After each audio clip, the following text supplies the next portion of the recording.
মুসলমান তারা সাহাবাদের উপর কলঙ্ক লাগাইতে চায়। পরিষ্কার ভাষায় বলে দিতে চাই, যদি কোনো ব্যক্তি সাহাবাদের উপর কোন কলঙ্ক লাগাইতে চায় তাহলে তারা আর কিছু হোক বা না হোক প্রকৃতপক্ষে তারা মুসলমান হইতে পারে না। কথা বলেন ঠিক না বেঠিক? সাহাবায়ে কেরাম মিয়ারে হক, সত্যের মাপকাঠি মানতে হবে। যদি কোনো ব্যক্তি মানতে দ্বিধাগ্রস্ত করে তাহলে বুঝতে হবে সে প্রকৃত মুসলমান না, বরং তার অন্তরের ভিতরে মুনাফিকি লক্ষণ রয়েছে। কথা বলেন ঠিক না বেঠিক? मौत को सम जाहि गाफिल इख्तितामे जिंदगी दर हकीकत मौत ते इफ्तिदाए जिंदगी बलगल उला बिकमालिही कशफत तुजा बिजमालिही हसनत जमीओ फिसालिही सल्लु अलैहि व आलिहि ला इलाहा, आवाज दे ला इलाहा ला इलाहा।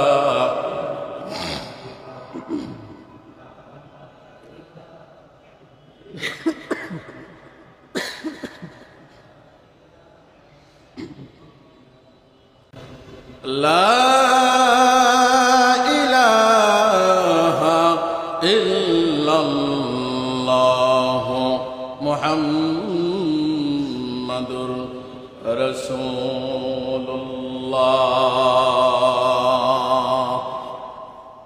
সকলেই পড়ি সাল্লাল্লাহু আলাইহি। মধ্য থেকে তো এমন কিছু মুসলমান আছে যারা ইংরেজি মাস সম্পর্কে জানে, বাংলা মাসও মোটামুটি জানে, কিন্তু যদি জিজ্ঞাসা করা হয় বলেন তো এটা কোন আরবি কোন মাস, তখন সে বলে হুজুর ইংরেজি মাস বলতে পারি কিন্তু আরবি কি মাস হবে এটা বলতে পারি না। কথা বলেন ঠিক না বেঠিক? অথচ আমরা মুসলমান, আমাদের উচিত ছিল সর্ব অগ্রে আমাদের আরবি সম্পর্কে জানা, আমাদের আরবি মাস সম্পর্কে জানা, কারণ আরবি মাসের সাথে আমাদের মুসলমানদের অনেক ইবাদত জড়িত আছে। কথা বলেন ঠিক না বেঠিক? এই জন্য আরবি মাস সম্পর্কে জ্ঞান রাখাও মুসলমানদের উপর কর্তব্য এবং জরুরি। সম্মানিত হাজিরিন, আজকে আরবি মাসের আজকে 10 তারিখ। আমরা গত জুমায় আলোচনা করেছিলাম যে মুহররম মাসের 10 তারিখে এই পৃথিবীর বুকে আল্লাহ পাক রব্বুল আলামিন অনেক কিছু সৃষ্টি করেছেন। আরবি মাসের মুহররমের 10 তারিখ আল্লাহ তাআলার অনেক কুদরতের নিদর্শন তিনি প্রকাশ করেছেন। এমনকি আপনার আমার আদি পিতা হযরত আদম আলাইহিস সালাতু ওয়াস সালাম, উনাকে এই দিনে আল্লাহ তাআলা রূহ দান করেছিলেন। চিৎকার দিয়ে বলেন সুবহানাল্লাহ। আপনার আমার আদি পিতা হযরত আদম আলাইহিস সালাতু ওয়াস সালামকে আল্লাহ তাআলা এই দিবসে এই দুনিয়াতে জান্নাত থেকে প্রেরণ করেছিলেন। এমনকি যেদিন উনাকে জান্নাতে রেখেছিলেন ওই দিনটাও ওই আশুরার 10 তারিখ ছিল। চিৎকার দিয়ে বলবেন না সুবহানাল্লাহ? দুনিয়াতে যখন আদম আলাইহিস সালাতু ওয়াস সালাম এবং মা হাওয়া আলাইহিস সালাতু ওয়াস সালামকে প্রেরণ করেছেন, দুইজন একজন আরেকজনের সাথে অনেক বছর পর্যন্ত পৃথক। অবশেষে যেই দিন দুইজনের সাক্ষাৎ ঘটিয়েছেন আরাফাতের ময়দানে, ওই দিনটা ছিল আশুরার দিবস। চিৎকার দিয়ে বলেন সুবহানাল্লাহ। সম্মানিত হাজিরিন, আশুরার আলোচনা সম্পর্কে আমি আপনাদের সামনে গত জুমায় আলোচনা করেছিলাম। আজকে কেবল কিঞ্চিত কিছু আলোচনা করে আমি যে আজকে কোরআনের আয়াত আপনাদের সামনে তেলাওয়াত করেছি সেই বিষয়ে আপনাদের সামনে আলোচনা রাখবো। ওমা তৌফিকি ইল্লা বিল্লাহ। সম্মানিত উপস্থিতি, আপনারা জানেন এই আশুরার 10 তারিখে বহু ঘটনা তো ঘটছে। এর ভিতরে উল্লেখযোগ্য একটা ঘটনা ছিল হযরত ইমাম হাসান এই দিবসে কারবালার ময়দানে তিনি শহীদ হয়েছিলেন। কথা বলেন ঠিক না বেঠিক? তো যারা শহীদ করেছিলেন, আমিরে মুআবিয়া রাদিয়াল্লাহু তাআলা আনহু, যিনি ওহীয়ে কাতেব, রাসূলের উপর যখন কোরআন নাজিল হইত তখন তিনি লিপিবদ্ধ করতেন। এই জন্য ওনাকে বলা হয় ওহীয়ে কাতেব। একজন জলিল কদর সম্মানিত একজন সাহাবী হযরত আমিরে মুআবিয়া রাদিয়াল্লাহু তাআলা আনহু। উনি মৃত্যুবরণ করার পর তার ছেলে,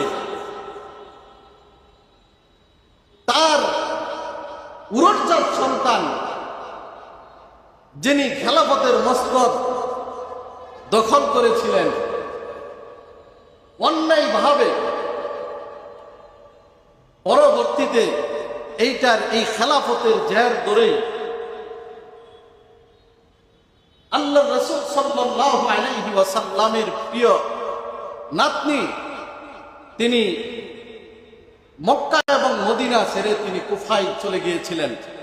কুফার যাওয়ার পথে ওই কারবালার ময়দানে ইয়াজিদের বাহিনী, শিমার এবং তার সহযোগীরা নির্মমভাবে সেই কারবালার ময়দানে রাসূল সাল্লাল্লাহু আলাইহি সাল্লামের কলিজার টুকরা নাতনিকে শহীদ করেছিলেন। যার নির্মম এক ইতিহাস, মুসলিম ইতিহাসের এক কলঙ্ক ইতিহাস, যে ইতিহাস মুসলমান নামদার মুনাফিক মার্কা কিছু মুসলমান, যারা মুসলমান দাবি করত, তারা এই কলঙ্ক রচিত করেছে। কথা বলেন ঠিক না বেঠিক? সম্মানিত হাজিরিন, এই জায়গায় হযরত আমিরে মুআবিয়া রাদিয়াল্লাহু তাআলা আনহুকে কাঠগড়ায় দাঁড় করানো হয়। এই জায়গায় উনার সাহাবিয়তের উপর দোষের ট্যাগ লাগানো হয় যে আমিরে মুআবিয়ার এখানে হাত রয়েছে। না না, বরং আমিরে মুআবিয়া তিনি একজন জলিল কদর সাহাবী, ওহীয়ে কাতেব, রাসূলের বিশ্বস্ত একজন সাহাবী ছিলেন। এই জন্য আমিরে মুআবিয়াকে এই ঘটনার সাথে সম্পৃক্ত করে উনার উপর দোষের ট্যাগ লাগানো যাবে না। বর্তমান সময়েও মুসলমান নামদার কিছু মুনাফিক আছে, যারা সাহাবাদের উপর দোষ লাগাইতে চায়, সাহাবীদের উপর বিভিন্ন ধরনের আজকে শিকায়াত লাগাইতে চায়। এমনকি আল্লাহর হাবিব বিশ্ব নবী সাল্লাল্লাহু আলাইহি ওয়াসাল্লামের সবচেয়ে প্রিয় স্ত্রী হযরত আয়েশা সিদ্দিকাকেও তারা ছাড়ে না। তার উপরেও তারা তহমত দেয়। আল্লাহর হাবিবের একজন সতী সাধবী স্ত্রীর উপরেও তারা বিভিন্ন ধরনের গুজব তারা ট্যাগ লাগিয়ে দেয়। কথা বলেন ঠিক না বেঠিক? সাহাবায়ে কেরাম তো ছিল সত্যের মাপকাঠি। তারা সাময়িক ভুল ত্রুটি করেছেন, ভুলের ঊর্ধ্বে ছিলেন না, ভুল করেছেন। কিন্তু আল্লাহ পাক রব্বুল আলামিন সূরাতুল বাইয়িনার শেষ দিক দিয়ে আগে বলছেন, রাদিয়াল্লাহু তাআলা আনহুম ওয়া রাদু আন। আল্লাহ পাক রব্বুল আলামিন তিনি বলেন যে আমি সাহাবাদের উপর সন্তুষ্ট হয়েছি এবং সাহাবায়ে কেরামও আমার উপর সন্তুষ্ট হয়েছিলেন। বলবেন না সুবহানাল্লাহ? আল্লাহর হাবিব বিশ্ব নবী সাল্লাল্লাহু আলাইহি সাল্লাম সাহাবায়ে কেরামদের ক্ষেত্রে বলেছেন, আসহাবিকান নুজুম ইকতিদাইতুম ইহতিদাইতুম। আল্লাহর হাবিব বলেন, আমার সাহাবায়ে কেরাম হচ্ছে আসমানের তারকার নেই।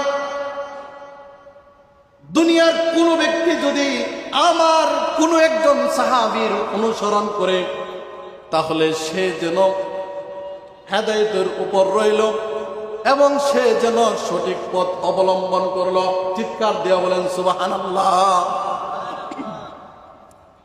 যে জায়গায় আল্লাহ তাআলা সন্তুষ্টির কথা উল্লেখ করেছেন, সন্তুষ্টির সার্টিফিকেট দিয়েছেন, যে জায়গায় আল্লাহর হাবিব বিশ্ব নবী সাল্লাল্লাহু আলাইহি ওয়াসাল্লাম উনার এক একজন সাহাবীকে আসমানের তারকার নেই উল্লেখ করেছেন, এই জায়গায় বর্তমান সময়েও কিছু মুনাফিক নামদার মুসলমান, নামে মাত্র মুসলমান, তারা সাহাবাদের উপর কলঙ্ক লাগাইতে চায়। পরিষ্কার ভাষায় বলে দিতে চাই, যদি কোনো ব্যক্তি সাহাবাদের উপর কোন কলঙ্ক লাগাইতে চাই তাহলে তারা আর কিছু হোক বা না হোক প্রকৃত পক্ষে তারা মুসলমান হইতে পারে না। কথা বলেন ঠিক না ঠিক? সাহাবায়ে কেরাম মিয়ারে হক, সত্যের মাপকাঠি মানতে হবে। যদি কোনো ব্যক্তি মানতে দ্বিধাগ্রস্ত করে তাহলে বুঝতে হবে সে প্রকৃত মুসলমান না, বরং তার অন্তরের ভিতরে মুনাফিকি লক্ষণ রয়েছে। কথা বলেন ঠিক না বেঠে? সম্মানিত হাজরিন, এই জন্য সাহাবায়ে কেরাম আপনার আমার কাছে মেয়ারে হক, সত্যের মাপকাঠি মানতে হবে। সাহাবায়ে কেরাম আপনার আমার জন্য অনুসরণের মাধ্যম। যে কোনো একজন সাহাবীকে যদি আমরা অনুসরণ করি তাহলে আমরা সিরাতে মুস্তাকিমের উপর আছি। এটা স্বয়ং কেউ বলেনি, স্বয়ং রাসূল সাল্লাল্লাহু আলাইহি ওয়াসাল্লাম বলেছেন। চিৎকার দিয়ে বলেন সুবহানাল্লাহ। সম্মানিত হাজরিন, আমি পবিত্র কুরআনের 114 খানা সূরার 33 নম্বর সূরা সূরাতুল আহজাব থেকে 70 এবং 71 নম্বর আয়াতে কারিমা আপনাদের সামনে তেলাওয়াত করেছি। আল্লাহ পাক রব্বুল আলামিন যদি তৌফিক দান করেন অল্প সময়ে আপনাদের সামনে এই দুইটি আয়াতের উপর কিছু আলোচনার চেষ্টা করব। ওয়ামা তৌফিকি ইল্লা বিল্লাহ। সম্মানিত হাজরিন, আজকের এই সমাজ কলুষিত হয়ে গেছে। আজকের এই সমাজ নষ্ট হয়ে গিয়েছে। আজকে আমরা মুসলমান সংখ্যায় অনেক, কিন্তু প্রকৃত মুসলমানের সংখ্যা খুবই কম। কথা বলেন ঠিক না বেটে? আজকে মুসলমানিত্বের দেহে আজকে আমরা বিভিন্ন ধরনের রোগ, বিভিন্ন ধরনের সমস্যা ঢুকে নিয়েছি। লিবাসে, আখলাকে, সুরতে, সিরাতে আমরা মুসলমান, কিন্তু প্রকৃত পক্ষে অন্তর দিয়ে যদি আপনি লক্ষ্য করেন তাহলে মুসলমানিত্বের কোনো পরিচয় বহন করে না। কথা বলেন ঠিক না বেটে? এই দুঃসময়ের মুসলমানদেরকে আল্লাহ তাআলা বাঁচানোর জন্য তিনি সূরাতুল আহজাবের 70 এবং 71 নম্বর আয়াতে কারিমা যে কুরআনে নাজিল করেছেন, এই দুইটা আয়াতের উপর যদি আমরা মুসলমান থাকতে পারি, এই দুইটা আয়াতের উপর যদি মুসলমান আমল করতে পারি তাহলে মুসলমান হয়ে যাবে কলঙ্ক মুক্ত, মুসলমান হয়ে যাবে নিষ্কলঙ্ক, মুসলমান হয়ে যাবে নিরেট মুসলমান, কাঠি ইমানদার। চিৎকার দিয়ে বলেন সুবহানাল্লাহ। আল্লাহ পাক রব্বুল আলামিন সূরাতুল আহজাবের 70 এবং 71 নম্বর আয়াতে কারিমার ভিতরে তিনি সুন্দর করে বলেন, ইয়া আইয়ুহাল্লাযীনা আমানুত্তাকুল্লাহ।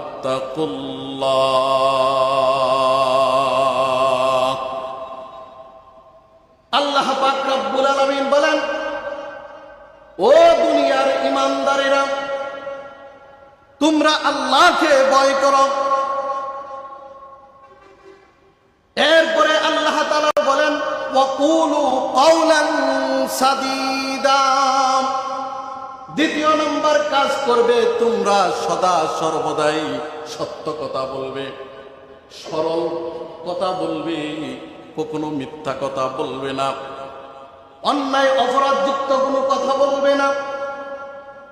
এক নাম্বার হলো তোমরা আল্লাহকে ভয় করবে। দ্বিতীয় নাম্বার কাজ হলো তোমরা সদা সর্বদাই সত্য কথা বলবে। আল্লাহ তাআলা উক্ত আয়াতের 70 নম্বর আয়াতে দুইটা নির্দেশ দিয়েছেন। এক নাম্বার নির্দেশ হলো আল্লাহকে ভয় করা, 2 নাম্বার নির্দেশ দিয়েছেন সদা সর্বদাই সত্য কথা বলা। আল্লাহ তাআলা সূরাতুল আহজাবের 70 নম্বর আয়াতে নির্দেশ দিয়েছেন দুইটা নির্দেশ দিয়েছেন, আদেশ করেছেন দুইটা, যে তোমরা দুইটা কাজ করবে। এক নম্বর কাজ হচ্ছে আল্লাহকে ভয় করা। আমরা কাকে ভয় করব? একটু চিৎকার দিয়ে বলবেন, কাকে ভয় করব? আল্লাহ। দ্বিতীয় নাম্বার তিনি বলেছেন আরেকটা কাজ করবা, সদা সর্বদাই সত্য কথা বলবা। এখন তো বর্তমান সমাজে সত্য বলা এটা তো একটা বিরল ব্যাপার হয়ে গেছে। মানুষের ভিতরে সততা খুঁজে পাওয়াই যায় না। চতুর্দিকে মিথ্যার সয়লাভ হয়ে গেছে, চতুর্দিকে মিথ্যার প্রবঞ্চনায় মানুষ আজকে জর্জরিত। কথা বলেন ঠিক না বেঠিক? আল্লাহ তাআলা বলেন এই দুইটা কাজ করার পরে পরবর্তীতে তিনি বলেন যারা এই দুইটা কাজ করবে, যারা এই দুইটা কাজ করবে তাদের জন্য দুইটা পুরস্কার। কয়টা পুরস্কার? একটু কথা বলবেন, কয়টা পুরস্কার? কাজও দুইটা, পুরস্কারও কয়টা? দুইটা। আল্লাহ তাআলা বলেন ইউসলিহ লাকুম আমালাকুম। এক নাম্বার পুরস্কার হলো আল্লাহ তাআলা বলেন ও দুনিয়ার বান্দার, আমি আল্লাহ পাক রব্বুল আলামিন তোমার জিন্দেগীর সমস্ত আমলকে আমি সংশোধন করে দিব। আল্লাহ তাআলা নিজে দায়িত্ব নিয়েছেন আমরা যত আমল করি না কেন তা সংশোধন করে দিবেন। এরপরে আল্লাহ তাআলা বলেন ওয়াগফির লাকুম যুনুবাকুম। দ্বিতীয় নাম্বার যে কাজের আল্লাহ তাআলা দায়িত্ব নিয়েছেন, আল্লাহ তাআলা বলেন হে দুনিয়ার মানুষ, আমি আল্লাহ তাআলার তরফ থেকে তোমাদের জিন্দেগীর সমস্ত গুনাহখাতা ক্ষমা করে দেওয়া হবে। এটা হচ্ছে দ্বিতীয় নম্বর কাজ। আল্লাহ নিজে দায়িত্ব নিয়েছেন। এক নম্বর দায়িত্ব নিয়েছেন আপনার আমার জিন্দেগীর সমস্ত আমাল তিনি সংশোধন করে নেবেন। সংশোধন করে নেবেন এটার অর্থ কি? অর্থাৎ জান্নাতে যাইতে যতটুকু আমলের প্রয়োজন ততটুকু আমল আপনার আমার মাধ্যমে করিয়ে তা কবুল করে নেবেন, এবং জাহান্নাম থেকে মুক্তি লাভের জন্য যতটুকু কাজ থেকে বিরত থাকার দরকার তা থেকে আপনাকে আমাকে হেফাজত করবেন। চিৎকার দিয়ে বলবেন না সুবহানাল্লাহ? আমরা মুসলমান, আমরা ভুলের ঊর্ধ্বে নয়। আউয়ালুন নাস আউয়ালুল খাতা। মানুষ মাত্রই তো ভুল। আল্লাহ জানেন মানুষ ভুল করবে, অন্যায় করবে। এই জন্য আল্লাহ বলছেন আরেকটা জিনিসের দায়িত্ব নিলাম, যে তোমার জিন্দগিতে যে টুটাফাটা ভুল করছ এই ভুলগুলা আমি মাফ করে দিব, এই গুনাহখাতা আমি আল্লাহ তাআলা মাফ করে দেব। কাজ কয়টা? দুইটা কাজ যদি আমরা করতে পারি। এক নাম্বার কাজ হচ্ছে আল্লাহকে ভয় করতে হবে। এক নাম্বার কাজ কি ভাই? একটু চিৎকার দিয়ে বলবেন, এক নাম্বার কাজ কি? আল্লাহকে ভয় করতে হবে। সমাজে এখন আল্লাহর ভয় উঠে গিয়েছে। মুখে মাত্র বলি আল্লাহকে ভয় করি, কিন্তু অন্তরে আরেকটা। দেখেন, মায়ের গর্ভ থেকে সন্তান ভূমিষ্ঠ হয়। সন্তান ভূমিষ্ঠ হওয়ার পরে আমরা একটা কথা বলি যে তোমার বাচ্চাটাকে তুমি মানুষের মতো মানুষ করো। কিন্তু কোন সময় এই কথা বলি না যে তোমার বাচ্চাটাকে তুমি গরুর মতো কইরো, কোনো পশুর মতো কইরো, কোনো জানোয়ারের মতো মানুষ কইরো, এরকম কথা কিন্তু কেউ বলে না। কথা বলেন ঠিক না বেঠিক? একজন মানুষ যখন তার মায়ের পেট থেকে ভূমিষ্ঠ হয় তখন মানুষ এই কথাই বলে যে তাকে মানুষের মতো মানুষ কইরো, মানুষের মতো মানুষ হইতে হবে। বর্তমান সমাজে জনসংখ্যায় আমরা মানুষ বেশি, কিন্তু প্রকৃতপক্ষে মানুষের সংখ্যা খুবই নগণ্য, খুবই কম। এই জন্যই তো আল্লাহ তাআলা বলছেন বাল আহইয়াউন ওয়ালা, বরং মানুষ হচ্ছে তারা হিংস্র জানোয়ারের মতো, বরং তার চেয়েও আরো নিকৃষ্ট। বর্তমান সমাজের ভিতরে একটা উদাহরণ আপনাদেরকে দিই যে মানুষ কত বড় নিকৃষ্ট, কত বড় হাইওয়ান হয়ে গেছে। দেখেন আজকে আমাদের সমাজে ডাক্তারের সংখ্যা কম না বেশি? অনেক বেশি। কিন্তু প্রায় দেখবেন একজন রোগী যখন ডাক্তারের কাছে যায়, যাওয়ার পরে তার রোগ সঠিক নির্ণয় করার পরেও 10,000 20,000 টাকার দেখা যায় বিভিন্ন ধরনের পরীক্ষা নিরীক্ষা দেওয়া দেয়, অথচ এগুলার দরকার ছিল না। কথা বলেন ঠিক না বেটে? তারা সুশিক্ষায় শিক্ষিত হয়েছে, কিন্তু দেখা যায় তাকুয়া নামক যে মেডিসিন, তাকুয়া নামক যে ঔষধ, তা না থাকার কারণে আজকে তারা সুশিক্ষায় শিক্ষিত হয়ে গেছে, কিন্তু প্রকৃত মানুষ হইতে পারে নাই। কথা বলেন ঠিক না বেটে? আজকে জজ কোর্ট, হাইকোর্ট আপনি তালাশ করে দেখেন, অ্যাডভোকেট বড় বড় শিক্ষিত, তারা আজকে অপরাধীকে নিরপরাধ বানাইতেছে, আবার যারা অপরাধহীন তাদেরকে অপরাধ ওয়ালা বানাইতেছে। কেন বানাইতেছে? আজকে তারা সুশিক্ষায় শিক্ষিত হয়েছে, এরপরে কোর্টের বারিন্দায় জজের সামনে তারা হাজারো মিথ্যার কৌশলে হাজারো নিরপরাধ মানুষকে আজকে তারা অপরাধী বানিয়ে তাদেরকে দিনের পর দিন কষ্ট দিচ্ছে। এই জন্যই বলছি যে তারা সুশিক্ষায় শিক্ষিত হয়েছে, কিন্তু তাকওয়া নামক মহা ঔষধ তারা গ্রহণ করতে পারে নাই। এই জন্যই তারা মানুষ নামে কলঙ্ক, প্রকৃত মানুষ হইতে পারে নাই। প্রকৃত মানুষ হইতে হলে তাকওয়া নামক মহা ঔষধ, আল্লাহর ভয় অর্জন করতে হবে, তাহলে প্রকৃত মুসলমান হইতে হবে। কথা বলেন মুসলমান ঠিক না বেঠিক? সম্মানিত হাজরিন, এই জন্যই আল্লাহ তাআলা তিনি মেডিসিন দিয়েছেন, ইত্তাকুল্লাহ, তোমরা আল্লাহকে ভয় করো।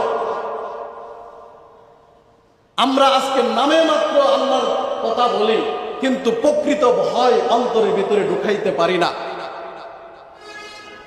আজকে সারা বাংলাদেশে স্কুল, কলেজ, ভার্সিটি, ইউনিভার্সিটির কোনো অভাব নাই, তারা সুশিক্ষায় শিক্ষিত হচ্ছে, কিন্তু আল্লাহর একমাত্র মহা ঔষধ তাকওয়া নামক মেডিসিন তারা অর্জন করতে পারে না। বিদায় আজকে বিভিন্ন জায়গায় দর্শন হচ্ছে, বিভিন্ন জায়গায় দেখা যায় একজনের মাল আরেকজন লুণ্ঠন করছে, দেখা যায় রাতারাতি আজকে কোনো না কোনো ভাবে আজকে ক্ষমতার মসনদে গিয়ে তারা আজকে রাতারাতি কলা গাছ, আঙ্গুল ফুলে কলা গাছ হয়ে কোটি কোটি টাকার মালিক হয়ে গেছে। কথা বলেন ঠিক না বেঠিক? একজন মানুষের অন্তরে যদি তাকওয়া নামক সেই মেডিসিন থাকে, তাহলে সে একাকী নির্জন অবস্থায় যদি তার সামনে একজন সুন্দরী রমণীকে হাজির করা হয়, উলঙ্গ অবস্থায় যদি তার সামনে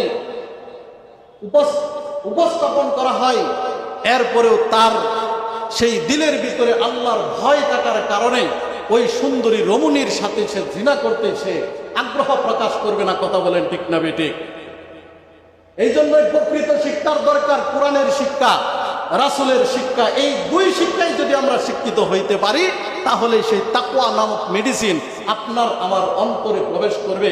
আর তখনই লুটতরা, চাঁদাবাজি, ডাকাতি, সন্ত্রাসী, বিভিন্ন ধরনের রাহাজানি সমাজ থেকে নিঃশেষ হয়ে যাবে এবং আপনি আমি সোনার মানুষ হিসাবে রূপান্তরিত হয়ে যাব। কথা বলেন ঠিক না বেঠিক? সম্মানিত হাজিরিন, একটা ছোট্ট উদাহরণ আপনাদের সামনে আমি তুলে ধরি। আমাদের উপমহাদেশের ভিতরে সবচেয়ে শ্রেষ্ঠ বিদ্যাপীঠ দারুল উলুম দেওবন্দ, যার শাখা প্রশাখা আজকে তাম বিশ্ব জগতে ছড়িয়ে ছিটিয়ে আছে। সেই দারুল উলুম দেওবন্দের একটা ছাত্র যুবক মানুষ ওই মাদ্রাসায় পড়াশোনা করে পাশাপাশি একটা মসজিদের দায়িত্ব পালন করে, কিন্তু যে জায়গায় তিনি মসজিদের ইমামতি করেন আশপাশের মানুষ সংখ্যায় কম, আশেপাশে মানুষ শূন্য, খুব কম মানুষ। তো এই দারুল উলুম দেওবন্দের ছাত্র যুবক মানুষ এশারের নামাজ পড়িয়ে কুফিবাতি জ্বলিয়ে, এখন তো কারেন্ট আছে, তখন তো কারেন্টের ব্যবস্থা ছিল না, কুফিবাতি কেরোসিন দিয়ে যেটা জ্বলানো হয়, এই কুফিবাতি জ্বলিয়ে এশারের নামাজ পড়ে তিনি কিতাব মুতালায় লেগে গিয়েছেন। গভীর ধ্যানমগ্ন হয়ে তিনি কোরআন পড়তেছেন, হাদিসের কিতাব, ফিকহের কিতাব তিনি মুতাআলা করতেছেন। এমন মুহূর্তে রাত্র যখন গভীর হয়ে গেছে, হঠাৎ করে দেখে তার দরজার ভিতরে কে জানি খটখট করে আওয়াজ দিচ্ছে। তো বললামই তো আশপাশে মানুষ খুব কম। তো তিনি চিন্তা করলেন আশপাশে মানুষ নাই, হঠাৎ করে আমার দরজার ভিতরে কে এইভাবে কটকটানি আওয়াজ দিচ্ছে। তিনি অনেকক্ষণ নিজে নিজে চিন্তা করে কিছুক্ষণ পরে গিয়া সে দরজাটা খুলে দিয়েছে। দরজা খোলা মাত্রই দেখে একজন সুন্দরী, একটা রমণী, একবারে টকবকে একজন যুবতী মেয়ে তার সামনে দাঁড়ানো। তো দরজা খোলার সাথে সাথেই যুবতী বলতেছে, ভাই আমি খুব অসহায় একজন নারী, আমাকে কিছু বকাটিয়া আমাকে দাওয়া করেছে, আমি নিজের ইজ্জতকে রক্ষা করার জন্য আমি দৌড়তেছিলাম, হঠাৎ করে দেখি যে আপনার এই জায়গার ভিতরে আলুর মতো দেখা যায়। চিন্তা করলাম যে জায়গায় আলু আছে ওই জায়গায় মানুষ আছে, তাই আমি দৌড়তে দৌড়তে আপনার এই কামরার কাছে চলে আসলাম এবং দরজায় কটকটানি দিলাম, যাতে আপনি আমাকে ওই কুলাঙ্গারদের হাত থেকে আমাকে আপনি হেফাজত করতে পারেন এবং আমিও আমার ইজ্জতকে হেফাজত করতে পারি। চিৎকার দিয়ে বলেন সুবহানাল্লাহ। সম্মানিত হাজিরিন, যুবক বলতেছে, এই গভীর রজনী আমি এই মসজিদের ইমাম, আমি এই মসজিদের ভিতরে ইমামতি করি। সকালবেলা যখন মুসল্লিরা নামাজ পড়বে, নামাজ পড়ার পর যখন দেখবে আমার ঘরের ভিতরে সুন্দরী একটা মহিলা আমার ঘরের ভিতরে অবস্থান করেছে, তাহলে সকাল বেলায় আমার উপর তহমত দিবে, আমার উপর জিনার অপবাদ দিবে। হে বোন, আমি তোমাকে রক্ষা করতে পারবো না, তুমি চলে যাও। আপনারা দেখছেন না বর্তমান সমাজে যারা ইমামতি করে তাদের দোষের কোনো শেষ নাই। কথা বলেন ঠিক না বেঠিক? সাদা কাপড়ে যদি দাগ লাগে তাহলে দূর থেকে দেখা যায়, অথচ নিজের দিকে আঙ্গুল তুলে না, অপরের দিকে আঙ্গুল তুলে। দেখবেন অপরের দিকে আঙ্গুল তোলার পরে চারটা আঙ্গুল নিজের দিকে বাঁকা থাকে, নিজের দোষ দেখে না, অপরের দোষ আমরা সমাজে তালাশ করতে থাকি, অথচ নিজের কোনো দোষের সীমা নাই। কথা বলেন ঠিক না বেঠিক? ইমাম সাহেব যুবক মানুষ, দারুল উলুম দেওবন্দের ছাত্র, সে বলতেছে, বোন তুমি চলে যাও। কিন্তু বেচারা সে কোনোভাবেই মানতেছিল না। এক পর্যায়ে যুবক রাজি হয়ে গেল। তিনি চিন্তা করলেন, এই যে মহিলার ইজ্জত, এটা হচ্ছে তার কাছে আমানত। আজকে যদি আমি তাকে আশ্রয় না দেই তাহলে তার ইজ্জত হনন করে নিবে। আর কাল কিয়ামতের ময়দানে আল্লাহ তাআলা যদি আমাকে জিজ্ঞাসা করেন, তোর কাছে কেবলমাত্র দুনিয়ার একজন মানুষ ইজ্জত রক্ষা করতে চেয়েছিল, তুই রক্ষা করিস নাই, তাহলে আমি কাল কিয়ামতের ময়দানে আল্লাহ তাআলার সামনে কি জবাব দেব? যুবক বলেন, অবশেষে আমি রাজি হয়ে গেলাম। আমার ছোট্ট বেড, টাকার বিছানা, ওই বিছানার ভিতরে ওই সুন্দরী মহিলাকে শুইতে দিলাম। আমি পাশে বাতি জ্বলিয়ে আমি কোরআন হাদিস কিতাব মোতালা করতে থাকলাম। এক পর্যায়ে যুবক মানুষ দেখা গেল, সুন্দরী মহিলা পাশে, ইচ্ছা করলেই তার সাথে জিনা করা যায়, ব্যভিচার করা যায়। মনের ভিতরে একটু এই দিক সেই দিক হয়ে গেছে, তাই সে তার সামনে যে কুফিবাতি জ্বালানো আঙ্গুলটাকে কুফিবাতির ভিতরে দিয়া ছ্যাক দিতেছে আর নিজেকে নিজে ধিক্কার দিতেছে। হে যুবক, আজকে তোর স্বপ্নের সুন্দরী রমণী যুবতী মহিলা, তাকে তুই তার সাথে জিনা করতে পারবি, দুনিয়ার কেউ দেখবে না, দুনিয়ার কোন মানুষ এই মুহূর্তে তোদের দুইজন ছাড়া আর কেউ নাই, তুই জিনা করতে পারবি। কিন্তু জিনা করে ফেললি, খাহেজাতে নফসানির কারণে জিনা করলি, ব্যভিচার করলি, কিন্তু কাল কিয়ামতের ময়দানে দুনিয়ার যে আগুন, এই আগুন থেকে আরো 70 গুণ বেশি তেজস্বী সেই আগুনে তোকে জ্বলতে হবে। সেই আগুনে তুই কিভাবে জ্বলবি? চিৎকার দিয়ে বলবেন না সুবহানাল্লাহ। তাই যুবক বারবার ওই কুফিবাতির ভিতরে তার আঙ্গুলকে জশলাইয়া দিচ্ছে আর নিজেকে নিজে সে বারবার বলতেছে, জাহান্নামের আগুন আমি সহ্য করতে পারবো না, এই দুনিয়ার আগুনের তাপই আমি সহ্য করতে পারি না। অবশেষে এইভাবে সারা রাত্র শেষ হয়ে গেছে। ওই ইমাম সাহেব যুবক মানুষ ফজরের মুসল্লার ইমামতের মুসল্লায় তিনি ইমামতি করেছেন, ইমামতির মুসল্লায় ইমামতি করে তিনি আবার কামরায় চলে আসছেন। আসার পরে ওই যুবতী জিজ্ঞাসা করতেছে, ও যুবক ভাই, আজকে সারা রাত আমি একটা জিনিস দেখলাম যে তুমি কুফিবাতির ভিতরে নিজের আঙ্গুল আগুনের ভিতরে দিয়ে নিজেকে নিজে জশলে দিয়েছ, এটার কারণ কি? যুবক বলতেছে, হে আমার বোন, আমি মুসলমান, আমি কোরআন পড়েছি, আমি হাদিস পড়েছি, রাসূলের সুন্নাত অর্জন করেছি, আমি জানি তোমার সাথে আমি ইচ্ছা করলে জিনা করতে পারতাম, কিন্তু যখনই জিনার মতো মহা পাপের কথা আমার দিলের ভিতরে উদ্রেক হয়েছে, তখনই আমি আমার নিজের আঙ্গুল এই আগুনে দিয়ে আমি জশলাইয়া দিয়েছি। এই কারণে দুনিয়ার আগুনের তাপ আমি অনুভব করেছি, যাতে জাহান্নামের আগুনের তাপ আমার অনুভূত হয়। চিৎকার দিয়ে বলেন আল্লাহু আকবার। ওই মহিলা যখন যুবকের কাছ থেকে এই কথা শুনলেন, শোনার পরে যুবককে ডাক দেয়া বলতেছে, যুবক, আমি এতদিন শুনেছিলাম দুনিয়াতে ইসলাম নামক একটা ধর্ম আছে এবং এই ধর্মের বার্তা হইল আল মুসলিমু আকুল মুসলিম, এবং আল্লাহ তাআলার কাছে হইল আদ-দীনু ইনদাল্লাহ আল ইসলাম। আল্লাহ তাআলার কাছে একমাত্র মনোনীত ধর্মের নাম হলো ইসলাম। আজকে আমি দূর থেকে শুনেছিলাম এতদিন ইসলাম শান্তির ধর্ম, আজকে আমি প্রকাশ্য, আজকে সারা রাত্র, আজকে তা নিজ চোখে সেই ইসলামকে আমি দর্শন করলাম, সেই ইসলামকে উপলব্ধি করলাম। আমি একজন হিন্দু মহিলা, আমি একজন হিন্দু মেয়ে, আজকে আমি বুঝে গেলাম আমার যে ধর্ম আছে এটা ভ্রান্ত ধর্ম, এবং আমি আজকে থেকে বুঝে গেলাম ইসলাম হচ্ছে সত্য ধর্ম। সুতরাং হে যুবক, আমি কাল বিলম্ব করতে চাই না, এই মুহূর্তে আমাকে কালিমা পড়িয়ে আমাকে হিন্দু থেকে আমাকে মুসলমানে আপনি দীক্ষিত করে দেন। চিৎকার দিয়ে বলেন না সুবহানাল্লাহ। সাথে সাথে কালিমা পড়ে মুসলমান হয়ে গেছে। সম্মানিত মুসলমানেরা, আজকে সেই তাকওয়া নামক মেডিসিন আপনার আমার দেহের ভিতরে নাই, এই মেডিসিন আপনি আমি গ্রহণ করতে পারি নাই, বিদায় আজকে চারদিকে লুটতরাজ হচ্ছে, রাহাজারি হচ্ছে, চুরি ডাকাতি সন্ত্রাসী সব কিছু হচ্ছে, কিন্তু আজকে এইগুলা থেকে আমরা কাউকে ফিরাইতে পারছি না কেবলমাত্র একটা কারণে, আমরা কোরআন এবং সুন্নাহ থেকে অনেক অনেক হাজার হাজার আমরা পিছিয়ে গেছি। কথা বলেন ঠিক না বেঠিক?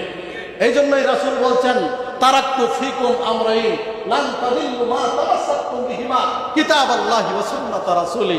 রাসূল বলেন, তোমাদের মাঝে আমি দুইটা জিনিস রেখে গেলাম, একটা হচ্ছে কোরআন, আরেকটা হচ্ছে আমার সুন্নাত। এই দুইটা জিনিস যদি তোমরা আঁকড়ে ধারণ করতে পারো, তাহলে তোমরা কোনোদিন পদদলিত হবে না, লাঞ্ছিত হবে না, অপদস্থ হবে না। ওই দুইটা জিনিস আমরা যদি ধারণ করতে পারি, তাহলে আমরা সঠিক এবং ভালো পথে থাকবো। কথা বলেন ঠিক না বেঠিক? সম্মানিত হাজরিন, এই জন্য আল্লাহ তাআলার দেওয়া এক নম্বর মেডিসিন তাকওয়া নামক যে অ্যান্টিবায়োটিক আপনার আমার গ্রহণ করতে হবে, তারপরে আপনার আমার প্রিয় নবী সাল্লাল্লাহু আলাইহি ওয়াসাল্লামের যে সুন্নাত আছে তা আমাদের আঁকড়ে ধারণ করতে হবে। তাহলেই আমরা প্রকৃত মুসলমান হইতে পারব, নিজে মুসলমান হইব এবং আমার পরিবার, আমার সমাজ, আমার রাষ্ট্র সব দিকেই আমরা মুসলমানিত্বের যে এক পরিচয় তা আমরা তাদের কাছে মেসেজ দিতে পারবো। এই জন্যই আল্লাহ পাক রব্বুল আলামিন আপনাকে আমাকে যে তাকওয়া নামক ঔষধ দিয়েছেন তা আমাদের গ্রহণ করতে হবে। সম্মানিত মুসল্লিনে কেরাম, আজকের যে কোরআনের আয়াত আমি পড়েছি, আল্লাহ তাআলা বলছেন ইয়া আইয়ুহাল্লাযীনা আমানুত্তাকুল্লাহ, হে ঈমানদারগণ তোমরা আল্লাহকে ভয় করো। আমাদের সকলকে আল্লাহকে ভয় করতে হবে।